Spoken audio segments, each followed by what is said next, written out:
बहुत दिनों पहले की बात है। सुंदरवन के जंगलों में बहुत सारे जानवर रहते थे।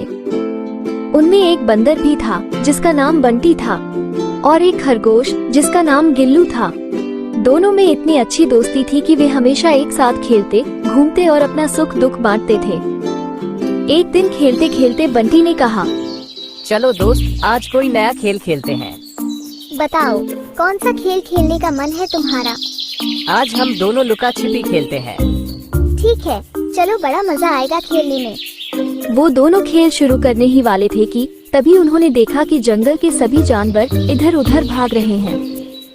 बंटी ने एक लोमड़ी से पूछा, अरे ऐसा क्या हो गया है, तुम सब क्यों भाग रहे हो? कुछ शिकारी जंगल में आ गए हैं और अब वो इसी तरफ आ रहे हैं, इसलिए हम सब भाग रहे हैं। तुम भी जल्दी भागो, वरना वो तुम्हें पकड़ लेंगे। इतना कहकर लोमड़ी तेजी से वहाँ से भाग गई। शिकारी की बात सुनते ही बंटी और गिल्लू डरकर भागने लगे।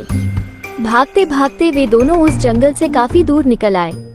तभी बंटी ने कहा, दोस्त गिल्लू, सुबह से हम भाग रहे हैं। अब शाम हो चुकी है, चलो थोड़ा आराम कर लेते हैं। मुझे तो बहुत भूख लगी है। हाँ, मैं भी थक चुका हूँ, भूख और प्यास भी लगी है। चलो थोड़ा फल खा लेते हैं, फिर आराम करेंगे। वे दोनों फल ढूंढने लगे।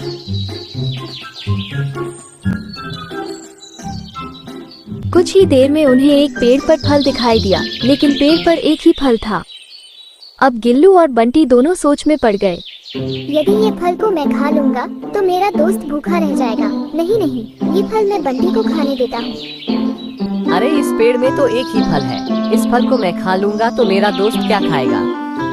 तुम ये फल खा लो, मुझे ज्यादा भूख नहीं लगी है। तुमने उछल कूद ज्यादा की है, इसलिए तुम्हें ज्यादा भूख लगी होगी। नहीं दोस्त, मुझे भूख नहीं लगी है, तुम ये फल खा लो। मुझे पता है तुम्हें बहुत भूख लगी है। वे दोनों बार बार एक दूसरे को फल खाने के लिए कह रहे थे। पास से गुजर रहा एक हाथी जिसका नाम मोती था। मोती थोड़ी देर के लिए रुका और उनकी बातें सुनने लगा। कुछ देर बाद मोती ने पूछा, तुम दोनों फल क्यों नहीं खा रहे हो? तुम कहो तो ये फल मैं खा लेता हूँ। अरे नहीं नहीं मोती भाई, मेरे दोस्त को भूख लगी है, लेकिन वो ये फल नहीं खा रहा है। नहीं नहीं, ये बंटी झूठ बोल रहा है।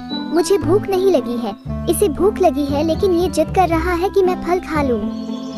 मोती ये सब देखकर बोला, अच्छा तो ये बात है, तुम दोनों की दोस्ती बहुत गहरी है। हर किसी के लिए ये एक मिसाल है।